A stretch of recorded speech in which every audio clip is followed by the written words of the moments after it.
Magkano ba totally bayad sa registration ng ibon? Certificate of Wildlife Registration. So yun po yung ating pag-uusapan sa video ito. Mapagpalang araw mga kahabi, welcome po sa ating YouTube channel.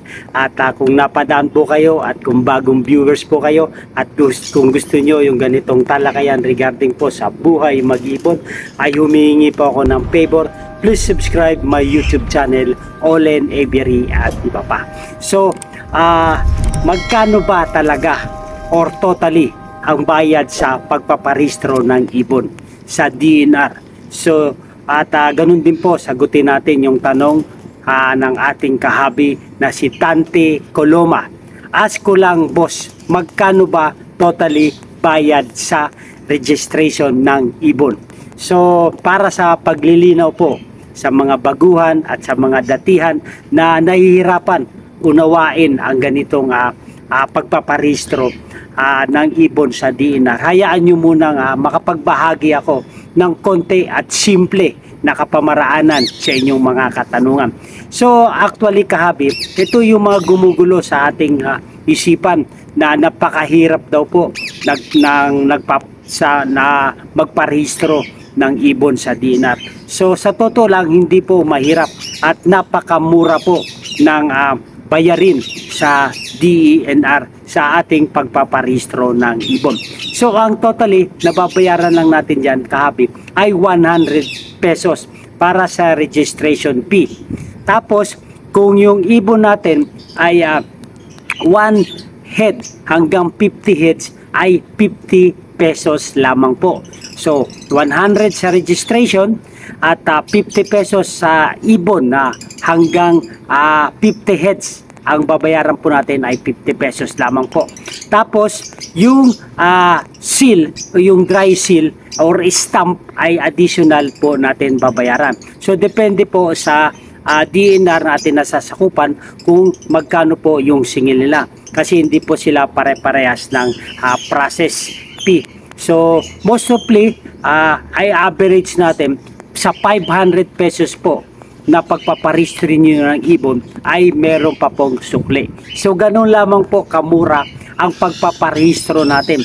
Dahil naguguluhan yung iba nating kahabi na mahal daw ang pagpaparehistro or iparehistro or kumuha ng CWR. Ito yung Certificate of Wildlife Registration.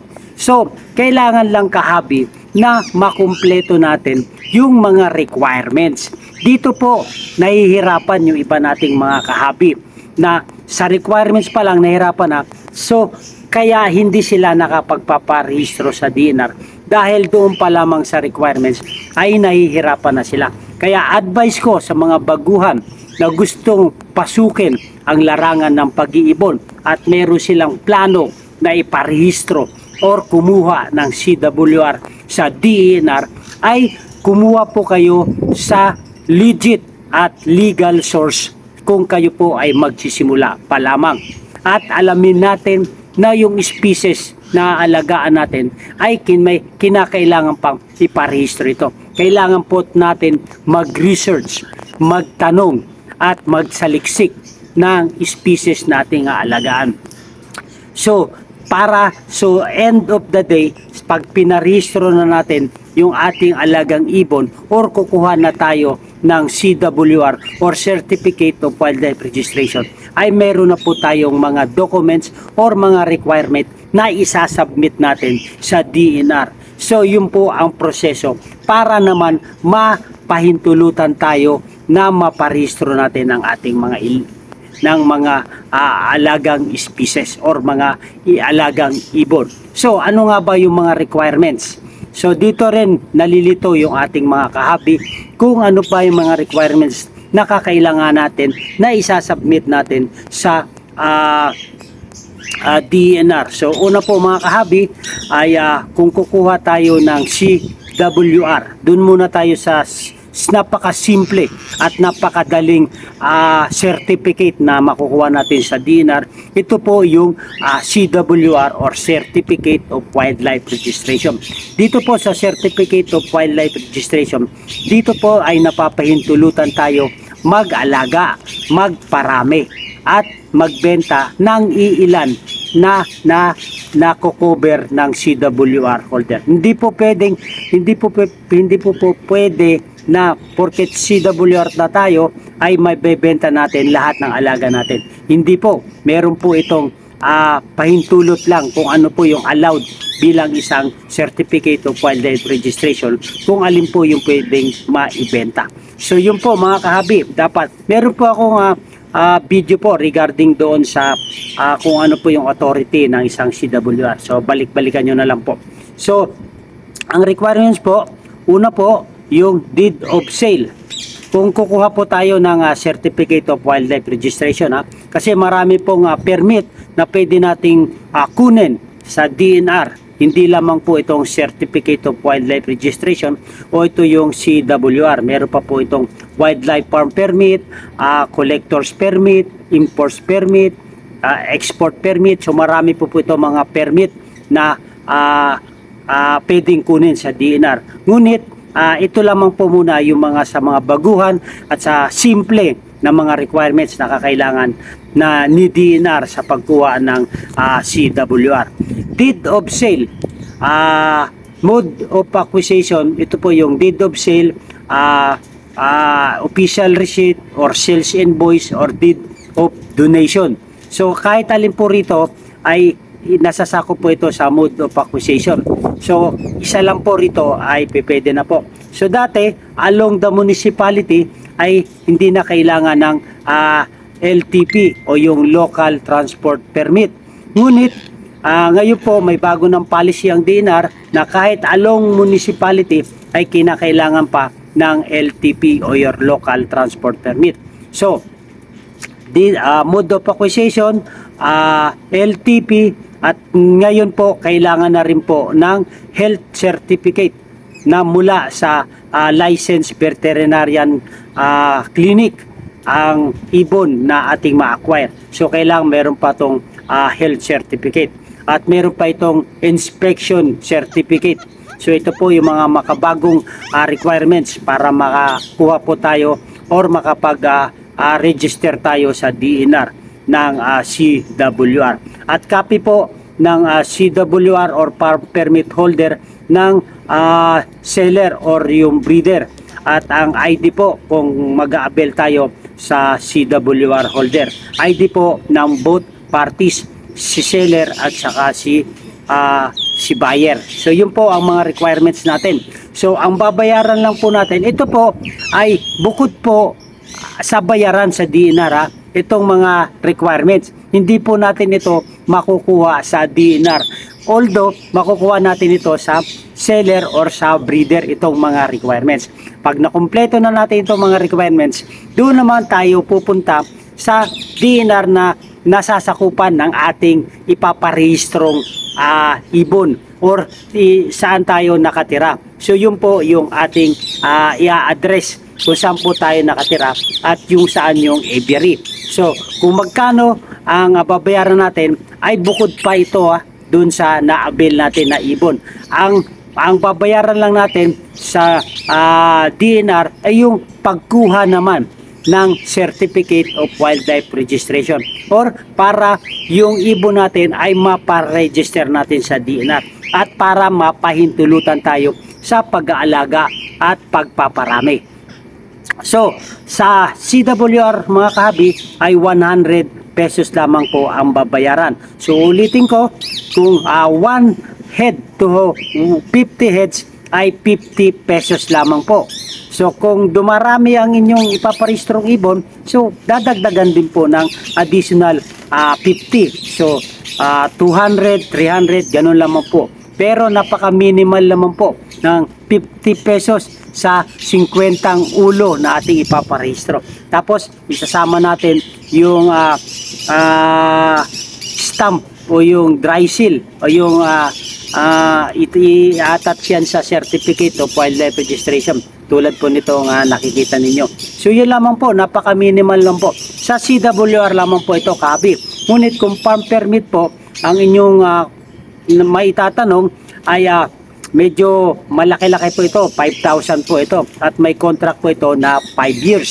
So iba rin po ay ang requirements ng wildlife farm permit holder. Natalakay ko na rin po ito. Balikan nyo na lang po. Ito po yung mga requirements ng wildlife permit. Kung ito naman po ang inyong nais kunin. So marami-rami po ito. So ang advice ko lamang po kung sa mga baguhan ay sa CWR lamang po muna tayo kumuha. Tapos pag meron na tayong CWR, mag-upgrade na lang po tayo ng wildlife farm permit. So yun po mga kahabi. Hope meron tayong mga natutunan. Kahabi Tante Coloma, sa inyong katanungan kung magkano ba totally bayad sa pagpaparehistro o registration ng ibon or sa pagkuha ng certificate of wildlife registration ay 100 pesos lamang po. Yung 500 nyo pong dala na pera, bukod po sa transport kung malayo ang inyong bahay sa Dinar ay iba naman po yun sa transportation. Sa 500 po, meron pa kayong sukli, meron pa po kayong pang merienda. So yun lamang po mga kahabi. Hope meron tayong mga natutunan kung magkano nga ba totally ang bayad sa pagpaparehistro ng ibon or sa pagkuha ng Certificate of Wildlife Registration.